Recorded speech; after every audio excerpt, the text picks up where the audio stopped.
मी सर्वप्रथम तुमच्या मनापासून आभार मानतो की आज अचानक तुम्ही माझ्या घरी आल्यामुळे तुमचा पाहुणचार करता आला नाही, परंतु धन्यवाद तुम्हाला देतो मी. तुम्ही विचारलेला जो प्रश्न आहे की कल्याण डोंबिवलीला शिंदे सेनेच्या लोकांना आमच्या लोकांनी पाठिंबा दिला, असा तुमचा प्रश्न आहे. लोकल परिस्थिती तिथली काय आहे ती मला माहिती नाही, स्थानिक परिस्थिती काय आहे ती. आणि स्थानिक स्वराज्य संस्थांमध्ये जर आपण आत्तापर्यंत इतिहास जर पाहिला तर स्थानिक स्वराज्य संस्थांच्या प्रत्येक निवडणुकांमध्ये त्या त्या ठिकाणची जी काही स्थानिक लोक असतात ते आपापली आघाडी युत्या करत असतात. किंबहुना निशाणी जी असते त्या निशाणीमध्ये पण त्यांच्या आपसामध्ये तडजोडी होतात, वाटाघाटी होतात, चर्चा होते आणि मग काहीतरी निर्णय त्याचा होत असतो. तसाच स्थानिक लेवलवरती आमच्या तिकडे राजू पाटील आमच्या तिकडचे माझे आमदार आहेत आणि नेते आहेत आमचे. स्थानिक लेवलवरती त्यांनी काहीतरी इंटरनल ॲडजस्टमेंट ती केलेली असावी असं मला वाटतंय. आणि अशा प्रकारच्या काही नवीन घटना नाही, सगळीकडे अशा प्रकारचे चित्र दिसण्यात येतं. त्यामुळे हा स्थानिक पातळीचा विषय आहे, त्या विषयावरती आणखी माहिती आम्हाला मिळेलच. अजूनपर्यंत तरी माहिती आम्हाला मिळालेली नाही, परंतु स्थानिक पातळीवरती अशा प्रकारच्या घटना घडत असतात. परंतु आश्चर्यकारक परिस्थिती अशी आहे की तिथे युती म्हणून लढलेली शिवसेना आणि भाजप यांना बहुमताच्या बराच पुढे आकडा त्यांनी गाठलेला आहे. असं असताना मनसेची मदत घेतली जाते, त्यामुळे असा त्यातून एक निष्कर्ष काढला जातोय की तिथे शिंदे हे एखादी त्यांची सत्ता किंवा त्यांचा महापौर बसवण्यासाठी मनसेची मदत घेतात. पहिली गोष्ट लक्षात घ्या, मला आजही आठवतोय की ज्यावेळेला सन्माननीय वाजपेयी साहेब पंतप्रधान झाले होते त्यावेळेला तुम्हाला आठवते, आता वाजपेयी साहेब पण नाहीत आणि सन्माननीय महाजन साहेब पण नाहीत, त्यावेळेला त्यांनी नारा दिला होता 100% इंडिया शायनिंग वगैरे नारे तुम्हाला माहिती आहे. तर प्रत्येक पक्ष हा आपल्या स्वतःचं काही ना काही वाढवायला बघत असतो. तसं कदाचित असेल, परंतु आता त्यांचं जर काही बिनसचं असेल तर आम्हाला कल्पना नाही. परंतु युती आघाडीमध्ये असं कधी कधी बिनसलं जातं. जसं पुण्यामध्ये बिनसले, पिंपरी चिंचवडला बिनसले, बऱ्याच ठिकाणी बिनसले, चंद्रपूरला बिनसले, अशा बऱ्याच ठिकाणी गोष्टी बिनसलेल्या सापडतात. त्याच्यामुळे कल्याण डोंबिवलीमध्ये सुद्धा बीजेपीचं आणि त्यांचं कदाचित थोडंसं बिनसलेलं असावं आणि शिंदे साहेबांना वाटलं असावं की आपल्या स्वतःच एक हाती सत्ता असावी, म्हणून त्यांनी कदाचित लोकल लेवलवरती या तडजोडी केल्या असाव्यात. आणि त्या बाबतीमध्ये आमचे तिकडचे जे नेते आहेत, आमदार आहेत माझी, त्यांच्याशी त्यांची चर्चा झाली असावी. त्यामुळे आणि मला नक्की माहिती आहे की काहीतरी घडलं असावं, त्याशिवाय अशी तडजोडी होत नाही. त्याच्यामुळे भाजप बोलतोय की या ठिकाणी जे शिंदेनी आहे तो अप्रोच केलेला होता, आम्ही त्यांना घेतलेला नाहीये, एकनाथ शिंदेने घेतलं. तर तुम्ही त्या ठिकाणी देखील मनसे आणि उद्धव ठाकरे हे एकत्र लढलेले होते, तर उद्धव ठाकरे यांच्या शिवसेनेला काही कल्पना या संदर्भात दिलेली होती का? त्यांच्याशी काय बोलणं त्या ठिकाणी झालं होतं? मला असं वाटलं, बघा काही गोष्टी या पडद्याच्या पाठीमागे बऱ्याच गोष्टी चालू असतात, त्यावेळेला ते एकमेकांशी बोलायचे नसतात आणि नेमक्या घटना घडल्यानंतर झाल्यानंतर त्याच्यावरती चर्चा उहापोह होत असतो. त्यामुळे बऱ्याच ठिकाणी तडजोडी वगैरे वगैरे सगळ्या गोष्टी घडत असतात. तशा प्रकारचे आता काय आहे की उद्धव साहेब पण राजकारणात नवीन नाहीत आणि राजसाहेब पण राजकारणात नवीन नाहीत आणि आता जे वेगवेगळ्या घडामोडी घडवतात ते राजकारणात नवीन नाहीत.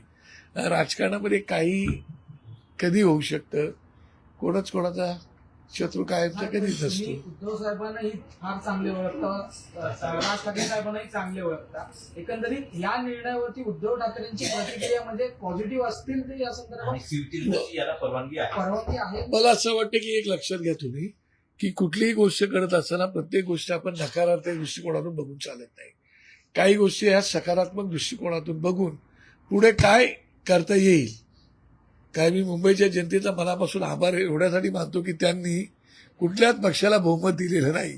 त्यांनी प्रत्येकाला आपापल्या, ठीक आहे आमच्या पक्षाचं थोडं नुकसान जास्त झालेलं आहे, या मी मान्य करतो, तरी पण मुंबईच्या जनतेला कोणी एवढी गृहीत धरून चालू नये हे मात्र निश्चितपणे आता निर्विवाद सत्तेसमोर आलेलं आहे. त्यामुळे या तडजोडी होतात आणि तशा प्रकारचं एकमेकांना वाईट वाटून घेण्याचं काही कारण नाही असं मला वाटतं. हे होत असेल तर मग मुंबईमध्ये सुद्धा भाजप एखादी सत्ता स्थापन करण्यासाठी तुमची भविष्यामध्ये काही होऊ शकतं. भविष्यामध्ये कोण कोणाचं मदत घेईल काय. आता त्या दिवशी उद्धव ठाकरे बोलले ना साहेब, उद्धव साहेब बोलले की देवाच्या मनात असेल तर काही घडू शकतं. आता देवाच्या मनात असेल तर काही घडू शकतं, तर त्याचा अर्थ तुम्ही वेगवेगळे लावलेत. आम्ही देवाला मानतो, देवावरती आमचा विश्वास आहे, त्यामुळे त्याच्या प्रकारच्या घटना घडत असतात.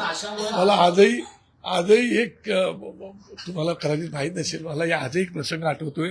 जेव्हा युतीचं सरकार आलं होतं त्या सरकारच्या वेळेला मुख्यमंत्री कोणाला करायचं त्याला माननीय बाळासाहेब आमचे असे म्हणाले होते की मी एक चांगला चेहरा तुम्हाला देईन काय, अशा प्रकारचं साहेबांचं भाष्य होतं. आणि त्याच्यानंतर प्रेस कॉन्फरन्स मातोश्रीला आली होती. त्या प्रेस कॉन्फरन्समध्ये बाळासाहेबांनी पत्रकारांनी बाळासाहेबांना विचारलं की अहो तुम्ही साफसुथरा एक चेहरा देणार होता असं सांगितलं होतं. मग मनोहर जोशी साहेब आता बालाजीच्या दर्शनाला गेलेले आहेत काय. तर तो अच्छा मनोहर जोशी तिकडे पंत बालाजीच्या दर्शनाला गेलेत का. बरं, मग त्यांना काय माहिती आहे तो बालाजी काय देणार, घंटा हाच बालाजी देणार आहे.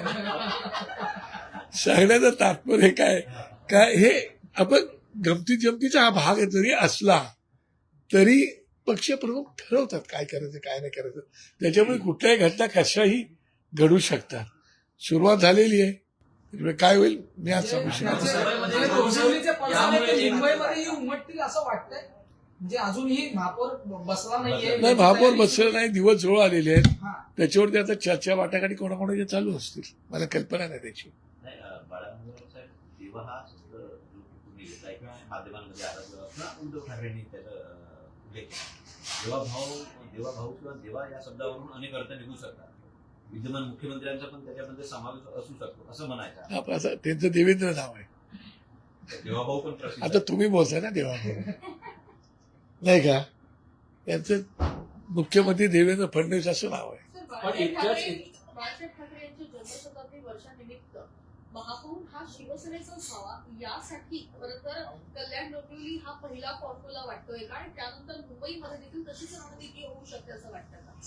मी तुम्हाला तेच म्हणालो ना, बाळासाहेबांचा आता जन्म शताब्दी वर्ष ही गोष्ट जरी खरी असली आणि आमची भावना जरी असली की आमचा महापौर व्हावा म्हणून, तरी सुद्धा आमच्याकडे ऍब्सोल्यूट मॅजॉरिटी नाही आहे. त्यामुळे ती ऍब्सोल्यूट मॅजॉरिटी आणण्यासाठी जर काही करायचं असेल तर वरच्या लेवलवरती ती सगळी मंडळी करू शकतात, किंवा भारतीय जनता पक्षाला जर वाटलं तर तेही करू शकतात. त्याचं कारण असं की शिवसेनेनेच त्या प्रक्रियेतला मी पण एक त्याचा कार्यकर्ता होतो. त्यामुळे भाजप महाराष्ट्रामध्ये जी वाढली ती बाळासाहेबांच्या आशीर्वादानेच वाढलेली आहे. आणि त्याची जर त्यांच्याकडे जाणीव असेल तर ती घटना घडू शकते. आपण सकारात्मकच विचार करायचा या दृष्टिकोनातून मी बोलतोय. त्याचा सकारात्मक ते लोक विचार करू शकतात. पण एवढ्या पॉझिटिव्हली गोष्टी ज्या आज घडल्या आहेत त्या पॉझिटिव्हली गोष्टी मातोश्री घेईल का, आणि त्याच्यामुळे काय तेढ निर्माण. आता ते मी तुम्हाला आजच्या तारखेला सांगू शकत नाही, कारण शेवटी प्रत्येक पक्षाच्या प्रमुखांची एक वेगळे विचारधारा असू शकते. तशा प्रकारे त्यांची वेगळी विचारधारा पण असू शकते, किंवा ते पॉझिटिव्हली पण घेऊ शकते. डीएमसी मध्ये राजू पाटलांनी जो जे पाऊल उचलले म्हणजे शिवसेनेसोबत, तर याची परवानगी निश्चितच म्हणजे तुम्ही कारण की वरिष्ठ पातळीवरती तुम्ही चर्चा करता राजसाहेबांसोबत नाही मातोश्रीसोबत, तरी 100% म्हणजे तुम्हाला खात्रीशीर माहिती दिल्याशिवाय किंवा तुमची विशिष्ट परवानगी घेतल्याशिवाय ते पुढे पाऊल टाकू शकत नाही.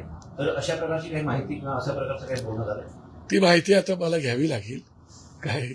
त्याच्यामुळे राजू पाटलांनी घेतलेला निर्णय हा तर तुम्ही तसं समजा काय ते, परंतु राजू पाटलांनी ते घेतलेला निर्णय हा त्यांनी स्थानिक गोष्टींचा विचार करून घेतलेला निर्णय आहे असं मला पण वाटतंय. मग असं असेल तर तो पक्षाला मान्य असेल का की पक्ष विरोधी कृती समजली जाईल, की पक्षाला या संदर्भात ही कल्पना देण्यात आली. नाही, मला असं वाटतं की कुठली गोष्ट लक्षात घ्या की काही वेळेला तडजोडी अशाच कराव्या लागतात स्थानिक पातळीवरती.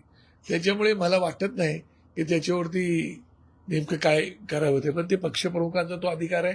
पक्षप्रमुख त्याच्यावरती काय निर्णय घ्यायचा तो पक्षप्रमुख त्याच्यावरती निर्णय घेऊ शकतात, तो त्यांचा अधिकार आहे. पण लोकल लेवलवरती अशा प्रकारच्या घटना घडत असतात. आता बघा, मागच्या वेळेला आम्ही ज्या ह्याच्या नगर परिषदा नगरपालिका वगैरे निवडणुका त्याच्यामध्ये आम्ही चिन्ह दिलं नव्हतं, पण आता झेडपी आणि पंचायत समितीमध्ये आम्ही चिन्ह दिलेलं आहे. त्याच्यावर त्यांनी लोकल लेवलवरती ते केलं होतं. आता आमचं चिन्ह गेलेलं आहे. आता लोकल लेवलवरती ते पण एकमेकांची घेऊ शकतात. मनसेचे 6 नगरसेवक पक्ष मुंबईमध्ये जातात ते देखील काही वेगळ्या पक्षांच्या संपर्कात आहेत अशा संदर्भातल्या बातम्या येतात. नेमकं तथ्य काय? मला असं वाटत नाही, कारण आमची लोक ही एक तर त्याच्यामध्ये 6 महिला आमच्याकडे आणि एक आमच्याकडे पुरुष आहे. असे 6 आमचे 5 महिला आणि 6वा पुरुष आहे. त्याच्यामुळे आमची लोक अत्यंत ते जे माझे शाखाध्यक्ष आहेत ते सगळे कडवट साहेबांचे सैन्य आहे ते, आणि वर्षानुवर्षे त्यांच्यासोबत राहिलेले आहेत. आता त्यांना ह्या आरक्षण जे आलं त्या आरक्षणामुळे त्यांना संधी मिळालेली आहे. मला असं वाटत नाही की जाणारे निघून गेले आता, पण बाकी लोक आमची जातील, ते इंटॅक्ट आमच्यासोबत राहतील याचा मला पूर्ण खात्री आहे. ठाकरे गटातली एक नगरसेविका आज नॉट रिचेबल आहे. गट स्थापना करण्यासाठी जाताना देखील त्या उपस्थित नव्हत्या. कसं बघता या गोष्टीकडे?